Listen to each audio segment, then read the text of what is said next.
Bonjour et bienvenue à tous, bienvenue aux expatriés et bienvenue aux candidats à l'expatriation en Thaïlande. Alors aujourd'hui, dernier tuto vidéo de cette année 2019, on continue bien sûr en 2020, mais voilà l'occasion pour moi de vous souhaiter mes meilleurs vœux pour cette année à venir, en espérant que ceux qui rêvent de s'expatrier puissent concrétiser leurs rêves. Alors aujourd'hui, nous allons encore parler une fois du visa mariage, du visa ThaiWife, et plus précisément d'une nouvelle chose que je viens de découvrir il y a peu, c'est qu'il est possible d'obtenir un visa non immigrant haut dans le cadre d'un mariage sans devoir prouver les 400 000 bahts ou sans devoir prouver qu'on a un revenu certifié équivalent à 40 000 bahts par mois. Rassurez-vous, c'est tout à fait légal. Il n'est pas question de faire des petites combines, il n'est pas question de payer des dessous de table, ce sont des démarches que vous pouvez faire par vous-même. C'est valable dans le cadre d'un visa mariage, mais c'est également valable pour les personnes qui ont divorcé de leur épouse thaïlandaise, mais qui ont eu un ou des enfants avec leur épouse légitime, du moins ex-épouse légitime, et à condition évidemment qu'ils aient toujours un ou plusieurs enfants à charge, enfants issus de cette union passée. Alors nous allons découvrir tout cela en détail juste après le top générique.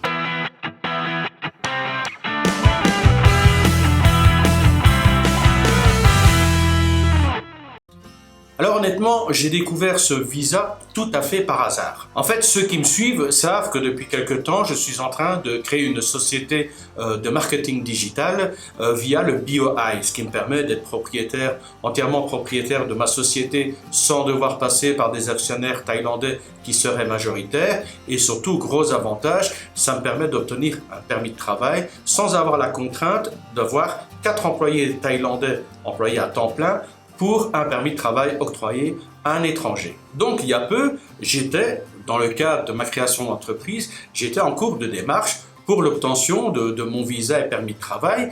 Comme les choses s'accélèrent un petit peu au niveau de ma société, je prends rendez-vous, j'essaie de prendre un rendez-vous avec l'ambassade de Vientiane au Laos, parce que maintenant vous savez, si vous avez suivi mes vidéos, il faut absolument prendre un rendez-vous si vous voulez obtenir votre visa, si vous voulez entrer dans les services consulaires de Vientiane. Sans rendez-vous, vous n'avez pas d'accès, vous n'avez pas de visa. C'est la même chose pour de plus en plus d'ambassades et de services consulaires. Mais lorsque j'ai fait ma demande en ligne, les dates qui étaient disponibles ne correspondaient pas à mes disponibilités. Donc, je me suis tourné vers Kuala Lumpur.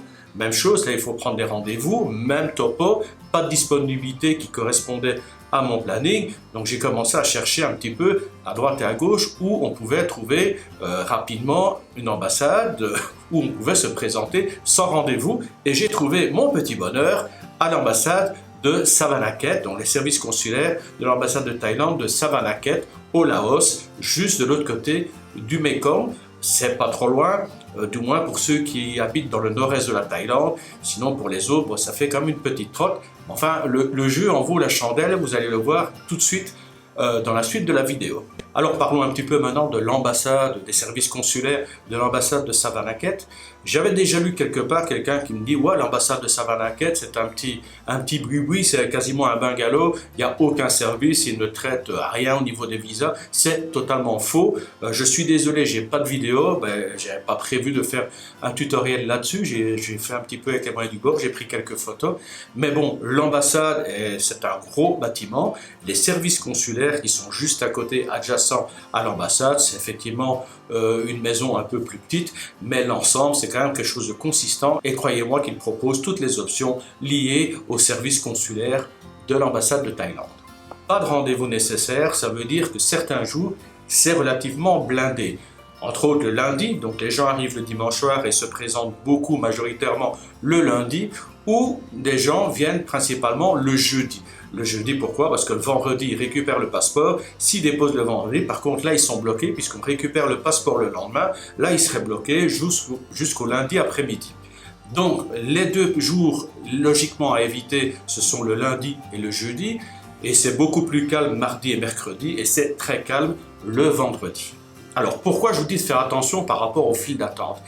Les gens qui connaissent un petit peu Vientiane, ils savent que généralement, ils ouvrent les portes un peu à l'avance. Les gens commencent à faire la queue, enfin faisaient, puisque maintenant il y a des rendez-vous, ils commençaient à faire la queue vers 6h30 du matin, 6h, 6h30 du matin, et puis vers 7h, 7h30, lorsque les employés ouvraient les grilles, les gens se précipitaient. Ici, ça ne fonctionne pas du tout de la même manière. L'ouverture des grilles se fait à 9 heures du matin. Il n'ouvre strictement rien avant 9 heures du matin. Il y a un gardien, les grilles sont fermées, personne ne passe. Vous devez poireauter dehors. Et dehors, il n'y a aucune protection contre le soleil. Donc, premier des éléments importants, prévoyez un chapeau, prévoyez une ombrelle ou un parapluie. C'est vraiment important parce que croyez-moi, ça tape fort. À 9 heures du matin, ils ouvrent les grilles, mais ils ne font rentrer qu'une partie, un premier groupe de personnes, 15 ou 20 personnes. Ensuite, le gardien referme les grilles. Une fois que le groupe de 15-20 personnes aura traité son dossier, il ouvre de nouveau les grilles pour faire rentrer de nouveau un autre groupe et ainsi de suite. Donc l'attente à l'extérieur peut durer jusqu'à 10h, 10h30, 11h. Si vous êtes là depuis 8h du matin, je peux vous dire que vous allez souffrir au niveau de la chaleur. Deuxième point important à connaître, ce n'est pas parce que c'est une ambassade qui ne demande aucun rendez-vous préalable qu'il faut penser qu'ils prennent tout par au-dessus de la jambe et qu'ils sont relativement laxistes par rapport aux documents qui sont demandés. Je vous conseille vivement, avant de vous présenter à l'ambassade, de consulter leur site internet et de voir quels documents ils exigent en fonction du visa que vous allez demander. Veillez scrupuleusement à respecter les documents qu'ils vous demandent. Si vous manque un seul papier, votre visa sera refusé dès le début. Ils vont regarder, inspecter, il y a un préposé, il ne fait que ça. C'est pour ça que ça dure relativement longtemps. Chaque dossier est étudié dès que vous le déposez. Ils vérifient si tous les papiers sont là. S'il manque un papier, votre dossier est refusé. Vérifiez bien, il faut tous les documents. Il n'y a aucun laxisme. Au contraire, ils ne font aucun cadeau. Troisième élément, ceux qui ont l'habitude de Vientiane savent que lorsque vous déposez votre passeport, voilà, vous déposez votre demande et votre passeport. Quand vous revenez le lendemain pour récupérer votre passeport et votre visa, à ce moment-là, vous payez les frais liés au visa que vous avez demandé. Si c'est un visa touristique, c'est 1000 bahts. Si c'est un visa simple entrée, ce sera 2000 bahts. Et si c'est un visa multiple entrée, ça peut monter à 5000 bahts si mes souvenirs sont bons. À Savannakhet, ce n'est pas le lendemain qu'on paye, on paye le jour même. Lorsque vous déposez votre dossier, vous devez payer le montant, les frais du visa que vous demandez. Quatrième point, récupération du visa du passeport qui se fait le lendemain après-midi. Les bureaux ouvrent à 14 h pour la récupération des visas. Comme je dis, c'est un peu ridicule parce que vu que toutes les démarches ont été faites, que tout a été payé, la récupération du visa se fait très rapidement.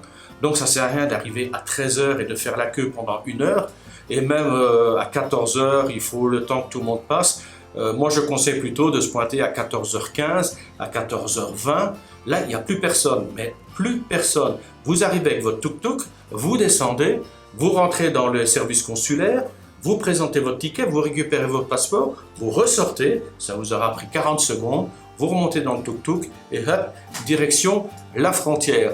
Alors maintenant, vous attendez ça depuis tout à l'heure, venons-en justement à ce visa mariage, visa Taïwan, sans devoir prouver les 400 000 bahts ou prouver que vous avez des revenus mensuels certifiés équivalents à 40 000 bahts par mois.